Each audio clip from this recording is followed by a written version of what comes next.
पावसाला योग्य सुरुवात झालेली आहे आणि नदीचा फ्लो ऑटोमॅटिक वाढलेला आहे इथे.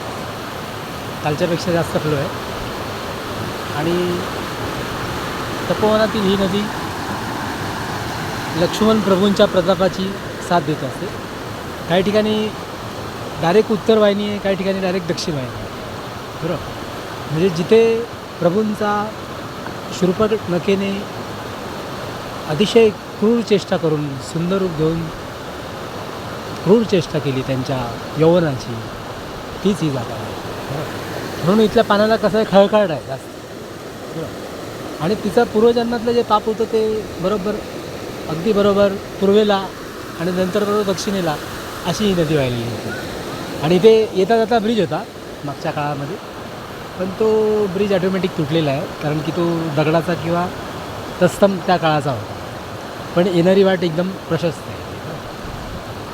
आणि समोरच लक्ष्मण प्रभूंचं मंदिर आहे. इथे या गेटच्या समोरच मंदिर आहे लक्ष्मण प्रभूंचं. इथूनही जाता येईल आपल्याला, इथूनही जाता येईल. आणि काल पावसामुळे आपली पण अशी धांदल उडाली की आपण पावसामध्ये भिजलो काल. कपडे वाळले नाही, बिछाना सगळा ओला, सगळं ओलं झालं. आणि त्यामुळे खंडोबाच्या मंदिरातही आपण पाण्यातच झोपलो काल रात्री. हे कालचं वैशिष्ट्य होतं. आणि परमेश्वराला कसं आहे, कृपा करायची झाली की मग तो एकदा अखंड कृपा करून टाकतो भक्तांवरती. फक्त तो भक्त त्या लायकीचा हवा असं असतं. आजचा हा व्हिडिओ जास्त लेंदी करता येत नाही, तर पहिली गोष्ट म्हणजे मोबाईलमध्ये जागाच नाही आपला. नंतर दुसरी गोष्ट अशी की पावसाला आता सुरुवात होईल काही वेळानंतर. इकडे दक्षिण दिशेचे आणि पूर्व दिशेचे मेघ आलेत दाटून. बरोबर, आणि निसर्ग हा कसा असतो, अतिशय प्रबळ असतो. तर आपल्याला पण काय आता घाटकोपर जाण्याची उत्कंठ असते. आणि मी कसं आहे, लहान असल्यामुळे माझ्यावर कोण रुसत नाही, चांगली गोष्ट आहे. पण दिगंबर भाऊ मला ओरडू शकतात आता गेला, कारण की त्यांचा असला मोठ्या भावाचा वासा आहे आपल्या नदीला. हा नदीचा खळखळाट बघा किती छान आहे.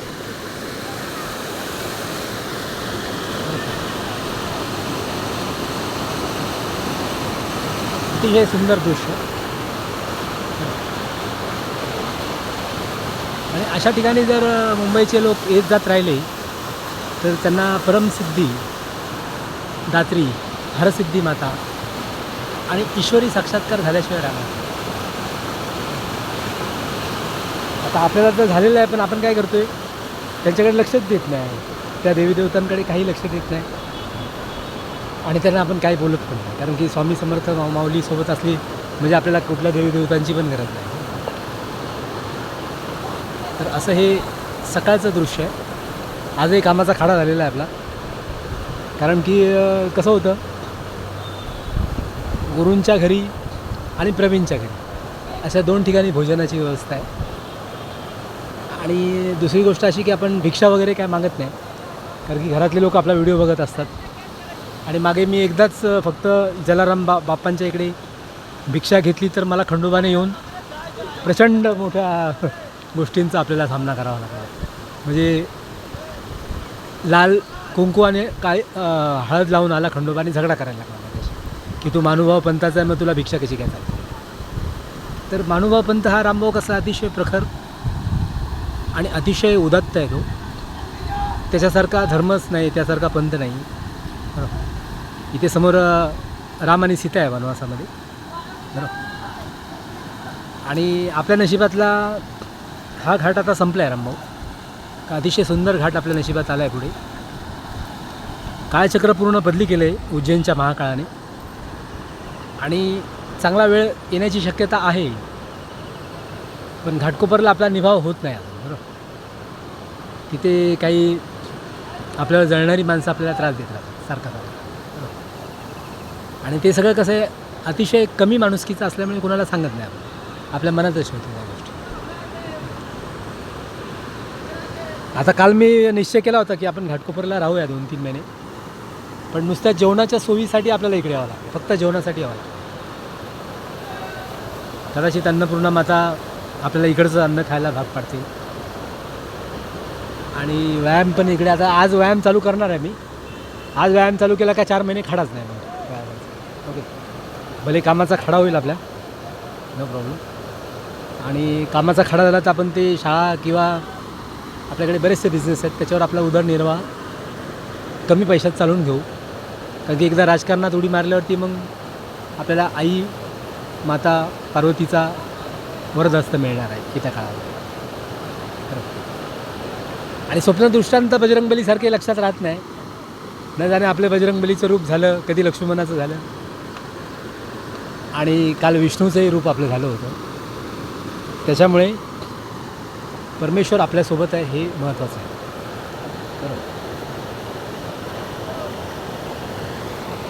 तर आता हा व्हिडिओ मला थांबवावा लागतो रामभाऊ, कारण की जागा नाही माझ्या मोबाईलमध्ये. आणि 2-2, 3-3 मोबाईल कोण सोबत आणणार आहे इकडे.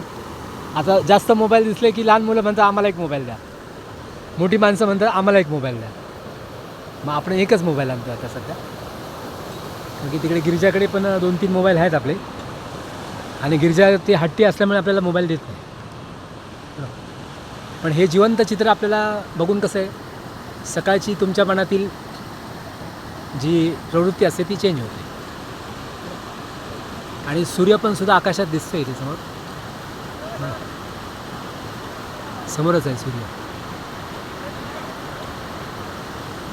चला मग घाटकोपरवाल्यांनो, तुम्हाला अक्कलकोट स्वामींचा परत एकदा आशीर्वाद.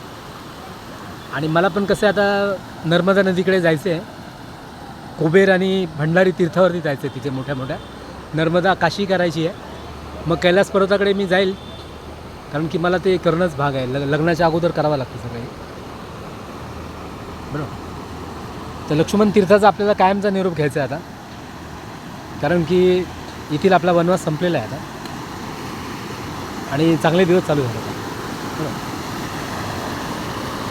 चला मग, तुम्हाला सगळ्यांना कोणाला यायचं असेल तर ह्या नदीवर या, इथे स्नान करा. इथे मी जवळजवळ भारतातल्या सगळ्या नद्या आणि प्रदेशातल्या सगळ्या नद्या इथे आणून ठेवलेल्या आहेत, बरोबर. फक्त तुम्हाला मंत्र बोलायचे आहेत, त्या मंत्राने इथे स्नान करायचे. चला मग, स्वामी समर्थ, जय शिवशंकर.